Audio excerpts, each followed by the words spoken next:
If you train, compete, or teach dog agility, you're in the right place. Hey there, I'm Megan Foster, creator of Fostering Excellence and Agility. Join me as I share key insights on all things related to dog agility and help find your team's path to excellence and unlock your best year yet. Let's get started.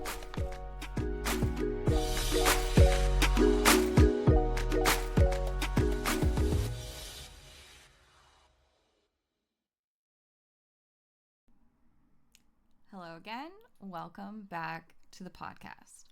Today we're going to talk about shifting criteria beyond the acquisition phase. So how do we take a behavior from they know the behavior start to finish, they have it on a cue, and it is fairly reliable in ideal situations, and move it to the point where we are confident in its sustainability for the competition ring. When I'm thinking about shifting criteria and moving the needle of how well my dog understands a specific behavior, I'm kind of thinking about three different categories. The first is just making the context a little bit different. The second is adding in intentional distractions. And the third is making intentional changes to the reinforcement, delivery, and schedule. So let's first talk about making the situation different. One way we can do this is focusing on the handler's position and how fast the handler is moving. For example, if you are working on your dog's contact obstacles, for every rep that you do, you can change the handler's proximity to the equipment or the dog, and you can also change how fast the handler is moving. By making every rep a little bit different, we are exposing the dog to situations in which they will likely have to deal with in competition, but doing so in a way where they are still at a very high success rate.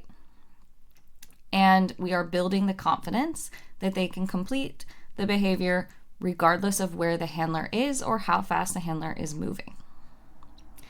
The second thing that we can intentionally change is the dog's position and how fast the dog is moving, right? So another great example is the weave pull training. We can change the dog's approach line and how much speed they are coming toward the weave pulls with at every single rep. So again, we are growing their database for how to complete that behavior. The third way that we can change the context or situation that you're training in is by adding in neutral items to your training environment. So one extreme example of this would be my friend and I decided early on in her puppy's training that we weren't going to teach it the tunnel very first thing. And so what this allowed us to do was teach it a lot of concepts that require the dog to ignore the tunnel before the dog knew what the tunnel was or had a high reinforcement history for said tunnel. So this dog was able to learn how to layer the tunnel and keep a line near a tunnel with the tunnel as a distraction before that dog fell in love with tunneling. And like I said, that's an extreme example because tunnels are easy for young dogs to learn and are a part of many foundation curriculums.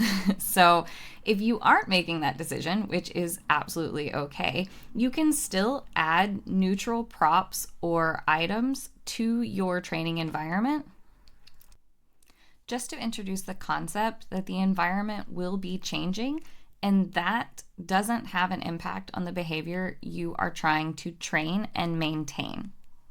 So this can be furniture.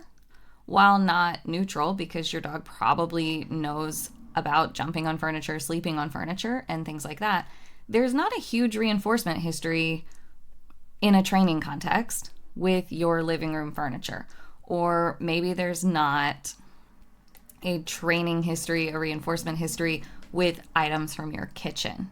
So just adding in some neutral things to the environment that your dog will notice but won't be all that interested in can, again, improve the ability for your dog to perform that behavior regardless of what's going on in the environment. Next, we're going to talk about layering in intentional distractions. And these are typically things that are not neutral to your dog, like people, other dogs, noises, and more intentional changes to the environment. But now we're focusing on things that your dog has feelings about and potentially has a reinforcement history for, like saying hi to people, or saying hi to other dogs, or being interested in what other dogs are doing, or being interested in what other people are doing. Noises, right? Dog shows are noisy, so we need to make sure that we are layering in different amounts of noise into our training, just to make sure that the dog is not overwhelmed by one noise in particular. And then the same with changes to the environment. We do also want to start leaning in the direction of using changes that the dog does have a reinforcement history for. Okay? When we're intentionally adding distractions, there are two variables that we need to pay close attention to. The first is intensity. So how bright is the distraction? How close is it? How is it behaving? Is it, moving around a lot? Is it really noticeable? Or is it acting boring? How loud is it? These types of things. So how intense is the distraction? And then the second variable that we're paying attention to is the novelty of said distraction. Because when novelty is high and we're not sure how the dog might react to the distraction, we want to try our best to turn the intensity level down so that the dog does not have an overreaction and that they are still able to perform the behavior that we're asking them to do. However, when novelty is low, so you're working with a trusted, well-known friend as your distractor, or one of your own dogs that your other dog is very comfortable with, you can increase the intensity to ridiculous levels. You can have your good friend physically try to pull your dog away from you with treats and calling their name, and you can take the intensity much farther than you actually need, but just to be able to get as much as you can out of the distractions that you do have access to. So if we're focusing on using the dials of intensity and novelty to create different distractions, we can get a lot of work out of distractions that we might feel like aren't that distracting to our dogs anymore. So it's not all about finding new friends or strangers or places in the wild to train. It's just about balancing those levels of intensity and novelty to create different contexts for the training situations that you're in. Okay. So then we can also lean on changes to the environment that are not neutral to the dog. So now we are talking about, moving known obstacles, known props into the training sessions of specific obstacles. So we can make sure that the tunnels are near the weave poles, or the tunnel is under the contact obstacle. We can bring jumps in closer to each other, right? So we want to make sure that we're not just training the obstacles and the behaviors in the same kind of setups over and over again. We want that to be constantly changing, and we want to expose the dog to a lot of different setups and contexts for each individual obstacle or jump behavior. The easy level is just making these known obstacles available. You're not asking for them, they are just in the environment, and you are still singularly focused on the one behavior. And then over time, the expert level is being able to ask for both behaviors in the same session, alternating back and forth. Because what happens when we bring something into the environment, we are lighting it up a little bit because we are making it available. But then when we ask the dog to interact with that other obstacle, we are increasing the intensity. So again, we're just focusing on balancing the novelty with the intensity to make sure that we're still setting the dog up for success. And finally, we're talking about making intentional changes to reinforcement. And we can do this in a few ways. First, we can change the reward strategy. So if I was primarily rewarding something with food from my hand, I can change that to a toy from my hand if my dog likes training for toys. I could also change this to food on the ground, either just available on the ground or in a dish or in a food toy or in a robot, because changing the reward strategy or the reward type is going to impact the arousal level and is going to potentially impact the behavior itself. So just being aware that I'm not rewarding every behavior in the exact same way every single time is a good way to make training sessions different and continue moving the needle of how well your dog knows a behavior. The second way we can do this is move where the reinforcement is delivered. Is it close to where the obstacle or behavior was completed, or is it farther away from where it was performed? I can choose to reward a jump behavior very close to the jump, very close to where the behavior was happening, or I can choose to reward it farther away from the jump and maybe closer to me after chasing me down.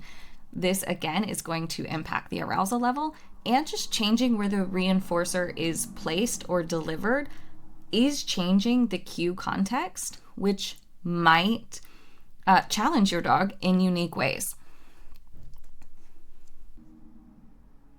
Another way we can change reinforcement that unfortunately I think gets skipped often in agility is taking it out of your hand, taking it out of your pocket, and taking it out of the training space altogether. If you are used to primarily training with the rewards in your hand, can you put them in your pocket and wait until the behavior is complete to mark, reach into your pocket, and then deliver the reward? If that's going well, can you leave the reward on a table or chair close to the obstacle that you're training? And same thing, wait until the behavior has been completed, mark, and then go to the table to collect the reward.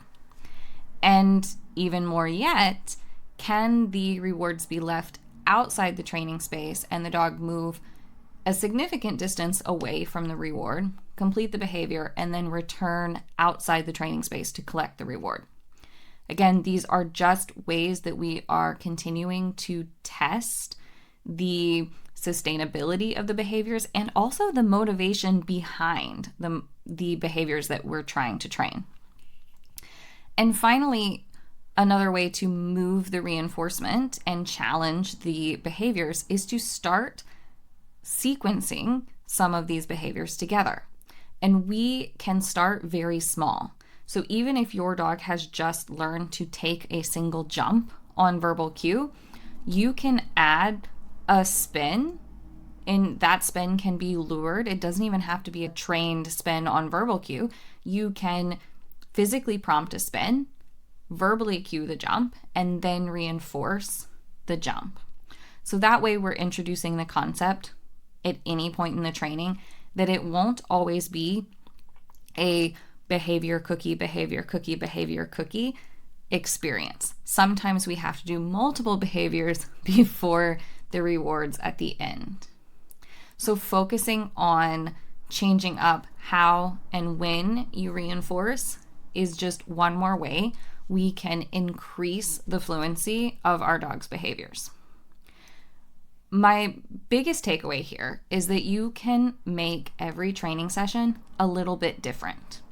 If we focus on making things different, but not necessarily harder, we're more likely to expose our dogs to a wider variety of contexts while still maintaining a high level of success. Thanks for listening. If you enjoyed this episode, I really appreciate some feedback. You can leave me a review, engage on social media, or share this with a friend. I hope you'll be back to listen to my next episode. In the meantime, you can find all of my offers on my website, fxagility.com. Happy training.